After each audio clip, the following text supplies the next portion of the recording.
Bonjour à tous. Aujourd'hui, nous allons aborder la vie extraordinaire d'un homme qui a profondément marqué l'histoire des États-Unis et du monde entier, Martin Luther King Jr. Pasteur et militant pour les droits civiques, il a lutté sans relâche pour une société plus juste, guidée par la non-violence et l'égalité pour tous. Préparez-vous à un voyage dans le temps, à la découverte du parcours d'un homme qui a inspiré des millions de personnes et laissé un héritage inestimable à l'humanité.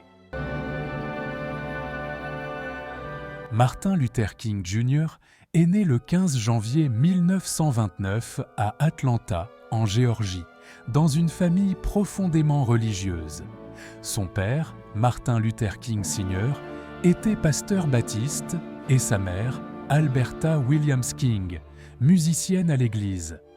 Très tôt, il est confronté à la ségrégation raciale et à la discrimination, qui marquent son enfance et forgeront sa détermination à lutter contre ces injustices. Son parcours scolaire est brillant. À seulement 15 ans, il entre à l'université Morehouse d'Atlanta, où il étudie la sociologie. Au fil de ses études, il se familiarise avec les écrits de grands penseurs, dont Gandhi, qui prônent la non-violence comme arme politique. Après avoir obtenu sa licence, il poursuit ses études de théologie au Crowther Theological Seminary en Pennsylvanie et obtient finalement un doctorat en théologie systématique à l'Université de Boston. Pendant cette période, il acquiert des convictions solides. La foi peut et doit être un moteur de justice sociale. En 1954, alors âgé de 25 ans, Martin Luther King devient pasteur à l'église baptiste de Dexter Avenue, à Montgomery, dans l'Alabama. C'est là qu'il va jouer un rôle décisif dans la lutte pour les droits civiques. En 1955, un événement déclencheur propulse King sur le devant de la scène, l'arrestation de Rosa Parks, une couturière afro-américaine qui avait refusé de céder sa place à un passager blanc dans un bus, comme l'exigeaient les lois ségrégationnistes de l'époque. Cet incident provoque le boycott des bus de Montgomery, un mouvement pacifique qui mobilise la communauté afro-américaine de la ville. Sous la direction de King et d'autres leaders locaux, ce boycott dure 381 jours. Les participants résistent à de nombreuses pressions, mais grâce à leur persévérance, la Cour suprême des États-Unis finit par juger la ségrégation dans les bus inconstitutionnelle.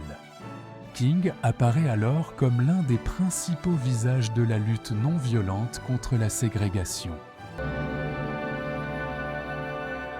Fort de ce succès, Martin Luther King Jr.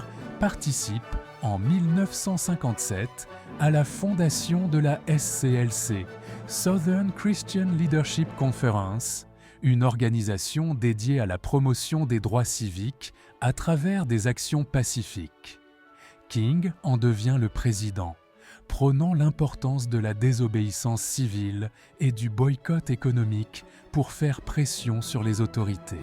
Inspiré par Gandhi et par sa foi chrétienne, il affirme que la violence n'est jamais la solution. Pour lui, seul l'amour, la compréhension mutuelle et la détermination à faire valoir la justice peuvent faire reculer les injustices. Au fil des années, King organise et soutient diverses actions de protestation pacifique, sit-in, marches, campagnes d'inscription sur les listes électorales. Ces actions visent à démontrer l'injustice des lois ségrégationnistes et à sensibiliser l'opinion publique. En avril 1963, Martin Luther King se retrouve à Birmingham, dans l'Alabama, l'une des villes les plus ségrégées du Sud. Il est arrêté et emprisonné pour avoir organisé des manifestations pacifiques. Depuis sa cellule, il rédige la célèbre « Lettre de la prison de Birmingham » où il justifie ses actions et exhorte les autorités religieuses à s'engager pour la justice. La même année, le 28 août 1963, King orchestre la marche sur Washington pour l'emploi et la liberté, réunissant plus de 250 000 personnes. C'est à cette occasion qu'il prononce son discours le plus célèbre, « I have a dream », un plaidoyer émouvant pour une Amérique délivrée du racisme et de la ségrégation. Grâce à ces actions, des lois historiques voient le jour. Le Civil Rights Act 1964, qui interdit la ségrégation dans les lieux publics et l'emploi, et le Voting Rights Act 1965, qui protège le droit de vote des Afro-Américains. En 1964, King reçoit le prix Nobel de la paix, devenant l'un des plus jeunes lauréats de l'histoire. Au milieu des années 1960, Martin Luther King dénonce non seulement le racisme, mais aussi la pauvreté grandissante et les inégalités économiques. Il critique par ailleurs l'engagement militaire américain au Vietnam, estimant que les ressources investies dans ce conflit pourraient être mieux utilisées pour réduire les injustices sociales. King lance la « Campagne des pauvres » Poor People's Campaign, afin de mobiliser les communautés les plus défavorisées et d'exiger une aide fédérale pour l'éducation, l'emploi et le logement. Son opposition à la guerre du Vietnam se fait également entendre lors de rassemblements, où il insiste sur la nécessité de réorienter les priorités du pays vers la justice sociale. En 1968, il se rend à Memphis, dans le Tennessee, pour soutenir la grève des éboueurs afro-américains, victimes de conditions de travail injustes. Le 3 avril 1968, Martin Luther King prononce son dernier grand discours, souvent appelé « J'ai été au sommet ». Il y déclare « J'ai vu la terre promise » et exprime sa conviction que la justice finira par triompher. Le lendemain, le 4 avril 1968, il est assassiné sur le balcon de sa chambre d'hôtel au Lorraine Motel, à l'âge de 39 ans. L'Amérique et le monde entier sont bouleversés par la nouvelle.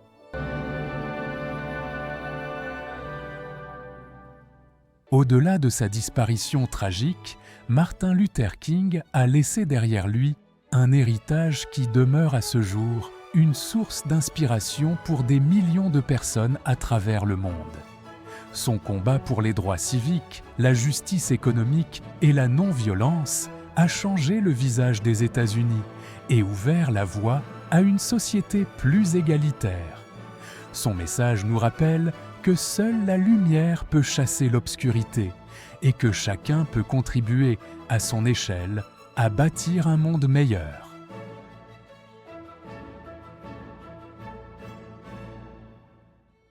Merci d'avoir regardé cette vidéo sur Mindset Mastery. Si tu as aimé, laisse un like, partage, n'oublie pas de t'abonner. Active la cloche pour ne rien manquer. À bientôt.